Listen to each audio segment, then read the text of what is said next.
خبر شامل کرتے ہیں بہاول نگر سے بیورو چیف جمیل زیدی کی رپورٹ۔ خبر شامل کرتے ہیں بہاول نگر سے ڈسٹرکٹ رپورٹر سید انعام الرحمان گیلانی کی رپورٹ۔ نجی ہال ڈاہرہ والا روڈ ہارون آباد میں گندم کی پیداوار مہم کے سلسلے میں گرین فارمز کنونشن منعقد ہوا، جس کی صدارت ڈپٹی کمشنر بہاول نگر ذوالفقار احمد بھون نے کی۔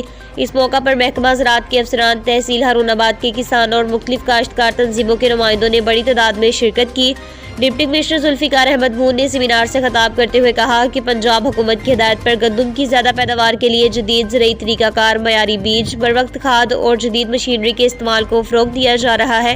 انہوں نے کسانوں کو وزیر اعلیٰ پنجاب مریم نواز شریف کے ویژن اور ویلیو ایڈڈ ایگریکلچر پالیسی کے تحت جاری سہولتوں اور سبسڈی پروگرام سے مکمل فائدہ اٹھانے کی ہدایت کی۔ ڈپٹی کمشنر نے کہا کہ کسان ملک کی ریڑھ کی ہڈی کی حیثیت رکھتا ہے اور حکومت ان کی خوشحالی کے لیے ہر ممکن اقدامات کر رہی ہے۔ گندم کی فی ایکڑ پیداوار بڑھانے کے لیے جدید مشوروں پر عمل درآمد ضروری ہے تاکہ نہ صرف کسانوں کی آمدن میں اضافہ ہو بلکہ ملکی غذائی خود کفالت کا خواب بھی پورا ہو سکے۔ اس موقع پر محکمہ زراعت کے ماہرین نے شرکاء کو گندم کی بہتر پیداوار کے لیے جدید تکنیکوں، بیجوں کی اقسام، کھادوں کے متوازن استعمال اور پانی کے مؤثر انتظام سے متعلق تفصیلی بریفنگ دی۔ ڈپٹی کمشنر نے کسانوں کے مسائل بھی سنے اور متعلقہ افسران کو موقع پر ہی ہدایات جاری کی کہ کسانوں کے مسائل فوری حل کیے جائیں۔